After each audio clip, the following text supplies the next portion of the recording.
The story takes place in Hotel Room 104, where Lewis enters and instantly turns on the radio, which plays "Oh Christmas Tree," a song he plainly adores. He settles down on the bed with his briefcase, closing his eyes to concentrate, but a knock at the door interrupts his concentration. Lewis turns off the radio and enters the door, only to find Jean waiting. She steps inside, her hopes of a sumptuous setting dashed by the humble motel room. She had hoped for a more glamorous meeting location with the devil. Lewis argues that meeting customers in situations that mirror their actual reality is common practice. Jean was somewhat insulted by the simplicity of the setting, but Lewis invited her to sit down and discuss the approaching contract signing, which she had worked hard to achieve. Lewis explains that he purposely raises the meeting bar, ensuring that only individuals who are actually committed to making a deal seek him out. Jean expresses her dedication by mentioning her love for Black Sabbath, a British band whose music has had a deep impact on her. Surprisingly, Lewis is unfamiliar with them, prompting Jean to believe that someone of his height would naturally enjoy heavy metal. However, Lewis confesses that he does not keep up with current music trends. Jean then speculates that many excellent musicians could end themselves in hell, and wonders if Lewis has met any. However, Lewis remains tight-lipped about his clients, returning the subject to business.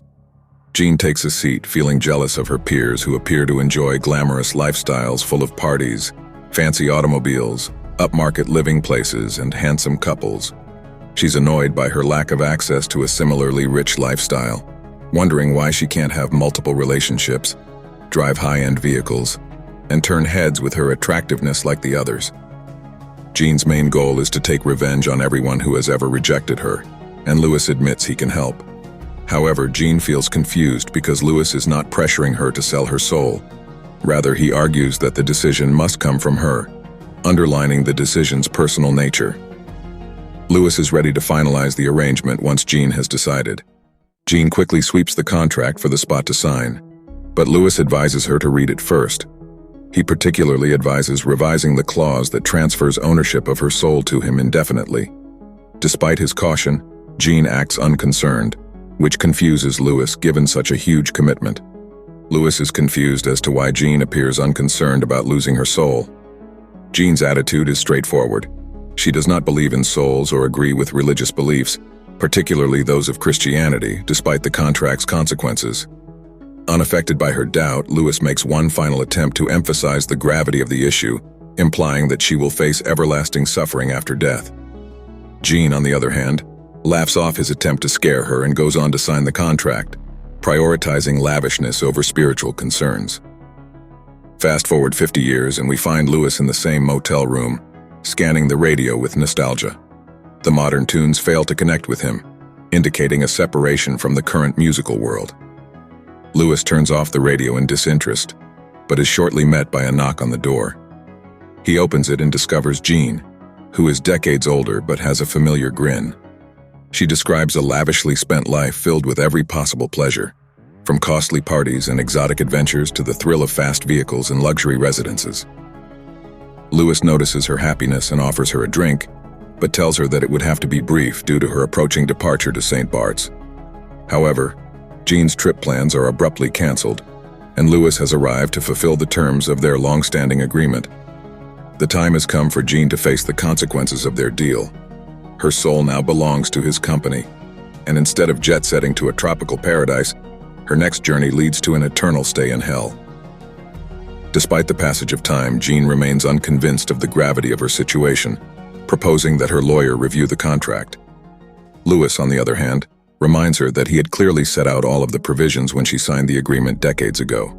Jean responds with the standard argument that nobody reads the fine print, though she admits that a contract affecting one's soul should be examined more closely. Attempting to ignore her coming fate, she is reminded that the deal has been mutually honored.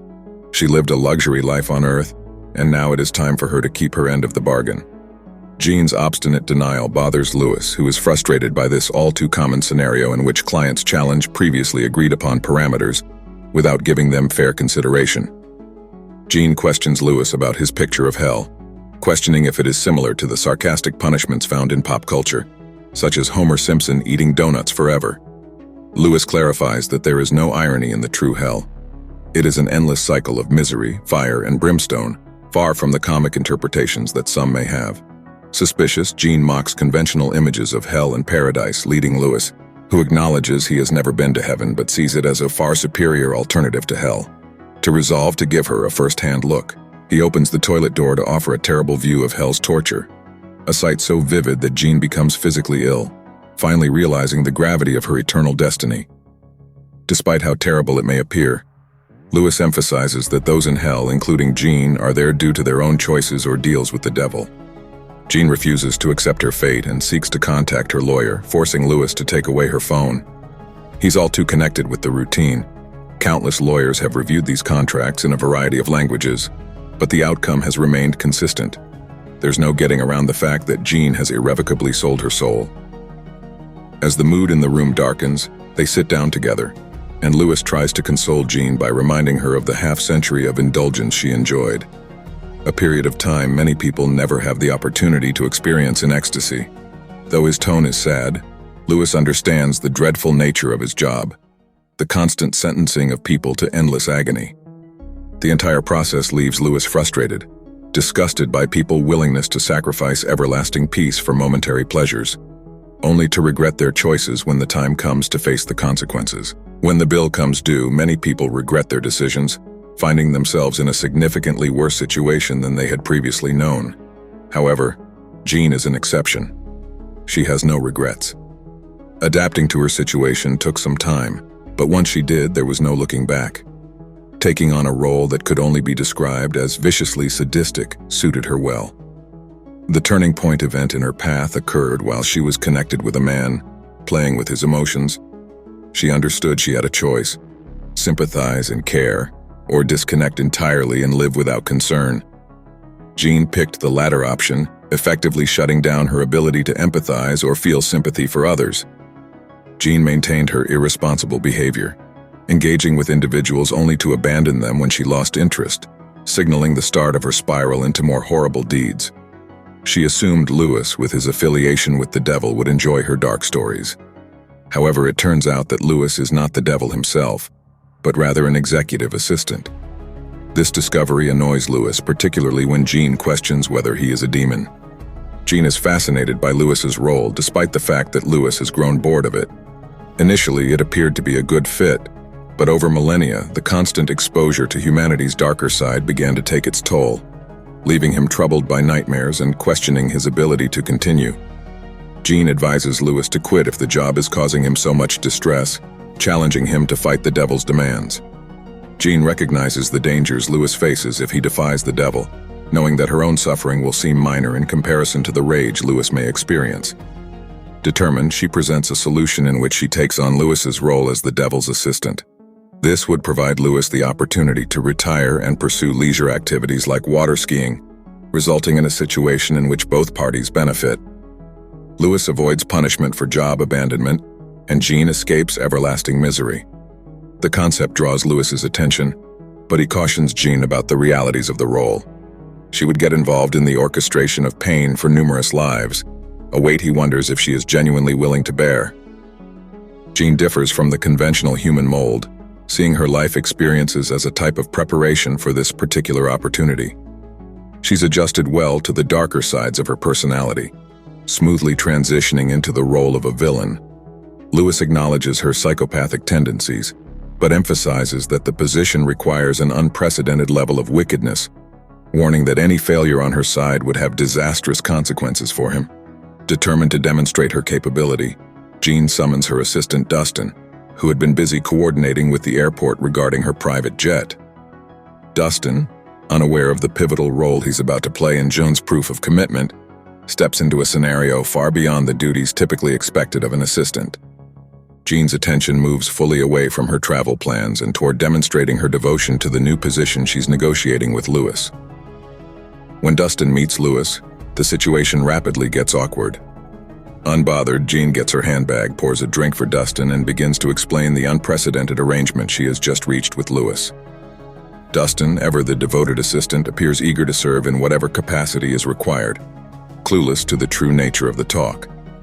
Jean, in appreciation for Dustin's years of service, decides to offer him a one-of-a-kind reward, an experience that has sparked controversy and speculation for millennia.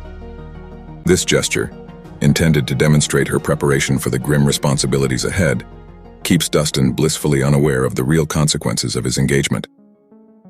After accepting the scotch, Dustin follows Jean's lead to the toilet door, unaware of what awaits him. Jean takes a minute to thank Dustin for his commitment and patience over the years, framing the following moment as an important experience. As Dustin enters the door, he is met with the terrifying image of hell itself, which shocks him to his core. However, determined to prove her point, Jean pushes him into the room and quickly locks the door behind him. This dramatic action, intended to demonstrate Jean's commitment and drive, yet makes Louis skeptical of her suitability for the dark character she desires to play. In an attempt to convince Louis, Jean puts everything on the line, including her automobile, jets, and mansion. Her intentions go beyond simple self-preservation. She is genuinely interested by the thought of damning souls to hell as a career. Convinced by her suggestion, Louis consults with his supervisor, who, to their surprise, is open to the concept.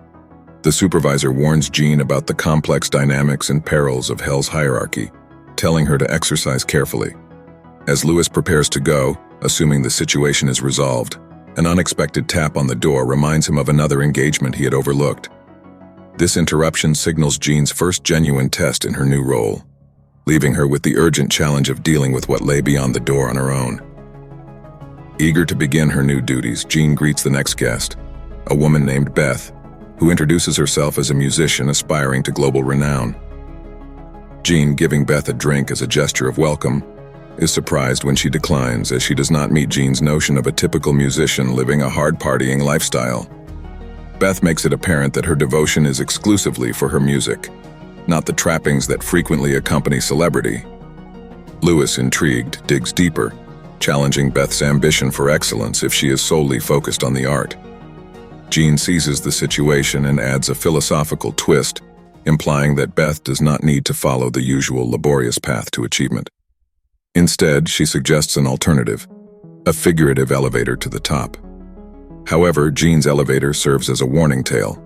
Unlike traditional trips, this one neither ascends or descends, implying the eternal nature of the trade Beth is considering. Jean insists that Louis leave, claiming that their deal has been settled, and it is her turn to negotiate with Beth. Beth expresses her ambitious goals by criticizing the music industry's saturation, which renders budding musicians almost invisible. While Louis tries to persuade her not to proceed, Jean intervenes, expressing an agreement with Beth and proposing that Louis go. Louis unwillingly prepares to depart, but asks Beth for a parting gift, a song. Beth responds to his request for "Oh Christmas Tree," filling the room with her lovely voice. Louis watches on, a calm expression on his face, as Jean and he exchange glances, both aware of the serious consequences of Beth's decision. This dramatic scene brings the story to a climax, putting the protagonists at a crossroads of dreams and destiny.